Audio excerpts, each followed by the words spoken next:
Okay, so you want to buy a skyscraper. Not an office building, a skyscraper. The kind with your name over the lobby, a flag on the roof, and a silhouette that people use to describe the city it stands in. You've got the money, and from down on the pavement it looks like the perfect machine. A tower stacked with tenants, every one of them wiring you rent on the first of the month, forever.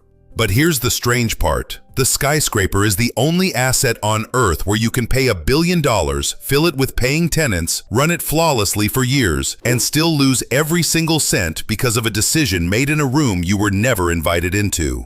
By the end of this video, you'll know exactly how that happens, how a downtown tower actually makes money, why owning the most famous building in the city can ruin you faster than owning the ugliest one on the block, and why almost nobody who got rich on skyscrapers actually got rich from the rent. Let's start with the price list, because towers come in tiers and each tier is a completely different business. At the bottom, you have the Class B tower in a secondary city. 20 or 30 stories somewhere like Cleveland, Kansas City, or a mid-sized British city center. $50 to $150 million. A solid building with unglamorous tenants, regional law firms, and back-office staff. Then you move up to Class A, the trophy. Glass and steel, 40 stories and up, in a genuine financial capital. New York, London, Hong Kong. 300 million to over $1 billion. This is where the marble lobbies and the named architects live. And right at the top sits the supertall, the landmark. Something like One Vanderbilt in Manhattan, which cost north of $3 billion to build. At this level, you are not really buying real estate. You are buying a piece of the skyline, and you will pay a skyline premium for it. Now, where do you actually buy one of these? You have 3 doors. Door 1. You build it yourself from the ground up. You buy the land, you hire the starchitect, you wait 4 to 7 years, you fight the city over zoning and shadows and historic preservation, and at the end, you get a brand new tower and a construction loan the size of a small country's debt. Door 2. The secondary market. The big institutional owners, the property trusts, the pension funds, the sovereign wealth funds quietly trade these buildings between themselves like trading cards. Blackstone, Brookfield, the Canadians, the Norwegians. When one of them decides a tower no longer fits the portfolio, it goes up for sale and you can step in. And door 3, the one everyone is whispering about right now, the distressed sale. The bankruptcy auction, the bank that's about to foreclose and would rather take a haircut than own an empty tower. And door 3 is where it gets interesting, because in the last few years, distressed skyscrapers have been selling for numbers that sound made up. In San Francisco, a downtown office tower at 350 California Street was valued at around $300 million before the pandemic. In 2023, it sold for about $60 million, roughly 20 cents on the dollar. In St. Louis, the tallest building in the city, the old AT&T Tower, 44 stories, once worth well over $200 million, sold at auction in 2022 for $4.1 million. Less than a nice suburban house spread across an entire skyline landmark. So you're sitting there thinking, this is the deal of the century, a skyscraper for the price of a flat. And this is exactly the trap, because a tower with no tenants is not an asset. It is a bill that arrives every single day, whether anyone is inside it or not. Let me show you that bill. You've signed for your tower. Congratulations. Now here's what it costs just to keep the lights on and the building standing before you earn a single dollar of profit. First, property tax. In a major American city, the tax bill on a large office tower runs into the tens of millions of dollars a year. New York's biggest towers pay over $50 million annually just in property tax, and that number does not care whether your building is full or empty. Second, the operating expenses. And a skyscraper is a monster to operate. You're looking at $15 to $25 per square foot per year, and a serious tower has 1 to 2 million square feet. So before profit, that's $20 to $40 million a year just to run the thing. Where does it go? Heating and cooling a glass tower through summer and winter. Security, 24 hours a day. Cleaning crews that go through every floor every night. And the elevators. A tall tower can have 40, 50, 60 elevators, and the maintenance contracts alone run into the millions. When an elevator bank goes down in a 60-story building, you don't have an inconvenience, you have a tenant lawsuit. Third, insurance, which has been climbing for years. Fire, flood, terrorism, liability. Millions a year. And like the oil rig business, if a tower in your city has a problem, everyone's premiums go up. Fourth, and this is the one that kills people, capital expenditure and tenant costs. Every time a lease comes up, you have to fight to keep the tenant, and that fight is expensive. You pay tenant improvement allowances. You literally pay to rebuild their floors the way they want them, $50, $100 a square foot. You pay leasing commissions to the brokers. You give months of free rent. To sign one big tenant onto one floor, you might spend millions before you collect a penny of that lease. Add it all up, and a large downtown tower can burn through $60, $80, $100 million a year just to exist. No profit, no magic, just the cost of holding the thing up. So now you understand the cheap tower trap. That San Francisco building you bought for $60 million? If it sits half empty for 3 years, the property tax, the operating cost, and the debt will eat your discount alive. By year 3, you'd have been better off buying a full tower at full price. This is rule number 1 in this business, and it's the same rule as the oil rigs and the casinos. A skyscraper without tenants is not an asset. It is a liability with a great view. Right. Now let's talk about how you actually make money, because when this works, it really works. The entire business comes down to one number: net operating income, NOI. That's all the rent and fees you collect, minus everything it costs to operate the building, but, and this matters, before you pay the mortgage. NOI is the engine. Everything in commercial real estate is just a fight over that number. Here's how a buyer values your tower. They take the NOI and they divide it by something called a cap rate. If your tower throws off $40 million of NOI a year, and office towers in your city trade at a 5% cap rate, then your building is worth $40 million divided by 5%, $800 million. Simple. But watch what happens when the cap rate moves. If interest rates rise and investors suddenly demand an 8% return instead of 5%, that exact same $40 million of income is now worth only $500 million. You didn't lose a tenant. You didn't lose $1 of rent. The building lost $300 million in value because of a number set by a central bank in another city. That is the room you were never invited into. Now the rent itself. Office leases are long, which is the good news. 5, 10, 15 years, often with a built-in increase every year.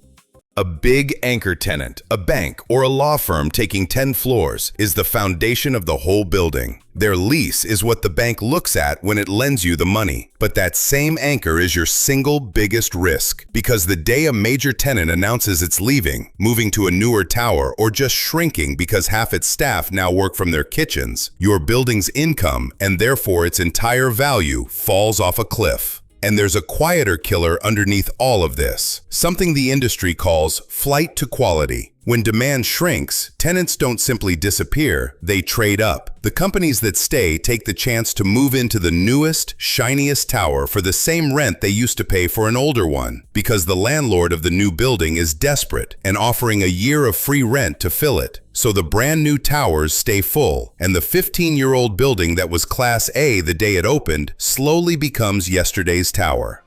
To fight back, you enter the amenities arms race. The gym, the rooftop bar, the conference center, the wellness floor, the lobby that looks like a 5-star hotel.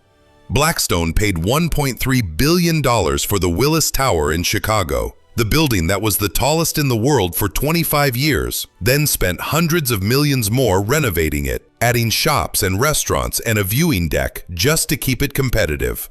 That's the trap of the trophy. It is never finished. It is never paid off. It just keeps asking for more. And that brings us to why skyscraper owners, the richest, most sophisticated operators on Earth, keep going broke. It almost always comes down to 2 things, and they're the same 2 every single time: debt and timing. Nobody buys a $1 billion tower with cash. You put down maybe 300 or 400 million and you borrow the rest. And crucially, that loan is not a 30-year fixed mortgage like your house. It's a commercial loan, often only 5 or 10 years, and at the end of it, the whole balance comes due. You don't pay it off, you refinance. You take out a new loan to replace the old one.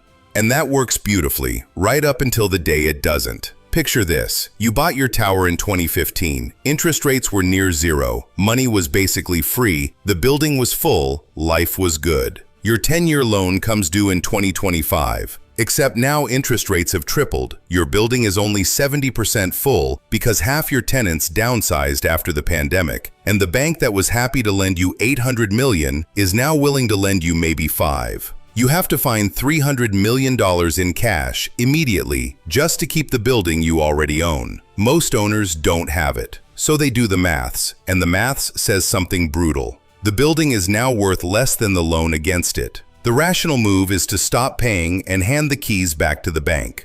They call it jingle mail, and over the last few years, some of the biggest names in the business have done exactly that on their flagship towers without blinking.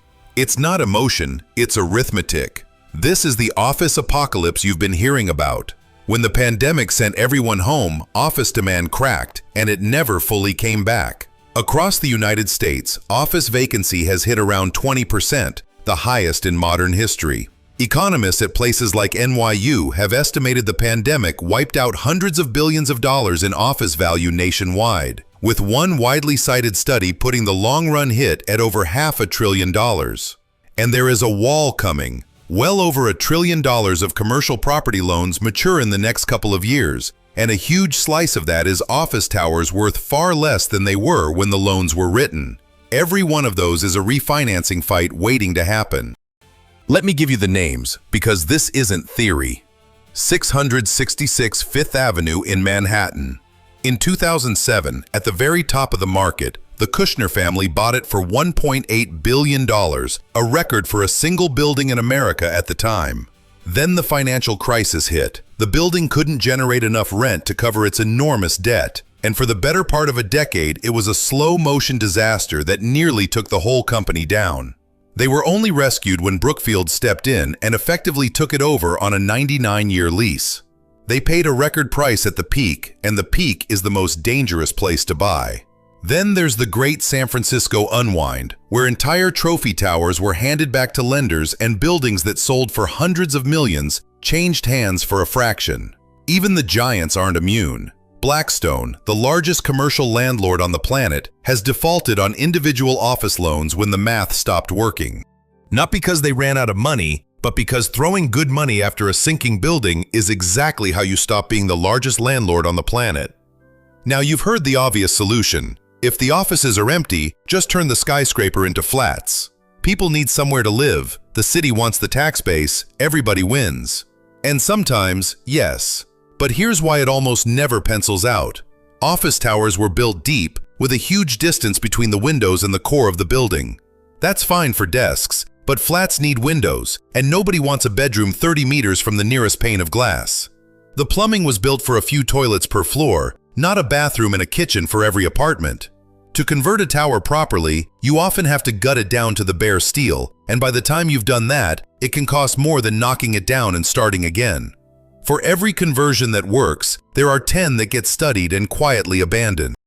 So let's finally do the maths and answer the actual question. How much do you make if you get this right? Scenario 1, the good tower. You buy a full Class A building in a strong city for $800 million. You put down $300, you borrow $500. The building throws off $40 million of NOI. After mortgage payments of, say, $25 million a year, you clear around $15 million in cash, plus the building slowly grows in value as rents rise. Steady, boring, the kind of return that builds dynasties over decades. On a good day, in a good city, the trophy tower is one of the great wealth machines ever invented. Scenario 2. The same building, bad timing. A recession hits. Your anchor tenant leaves and takes 10 floors with it. Occupancy slides to 70%. Your income drops to $25 million, but your costs barely move because you still have to heat and clean and insure an entire tower. Now your loan comes due and rates have doubled.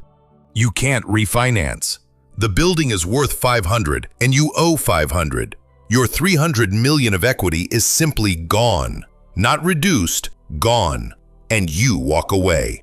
The difference between scenario 1 and scenario 2 is not skill. It's the year you happen to refinance. Which brings us to the part nobody likes to hear.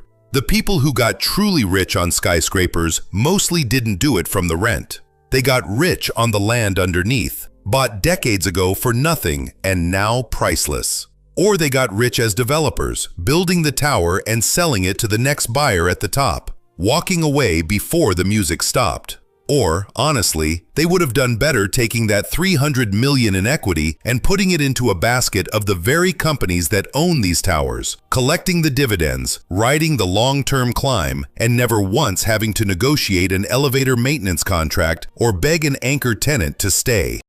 A skyscraper is the most visible asset you can own. Your name is on the skyline. Everyone in the city can see your building. And that is precisely the trap. Because the most visible asset is rarely the smartest one. The smart money is usually in the boring building down the street that nobody photographs, or in the shares of the company that owns the famous one, sitting quietly in a portfolio, generating more money than the marble lobby ever will. So if you do decide to buy your skyscraper, remember the one rule that runs underneath all of it. You don't control the thing that decides whether you win. Not the rent, not the tenants, not the view. You control none of it. The interest rate does, and it answers to no landlord. If this changed how you look at the towers in your own city, hit subscribe, because every week we take apart another business that looks simple from the outside and turns out to be a knife fight on the inside. And tell me in the comments, would you rather own a famous, half-empty trophy tower downtown or a boring, full building in the suburbs that nobody's ever heard of? And which city do you think has the next great office crash coming? I read every answer. I'll see you in the next one.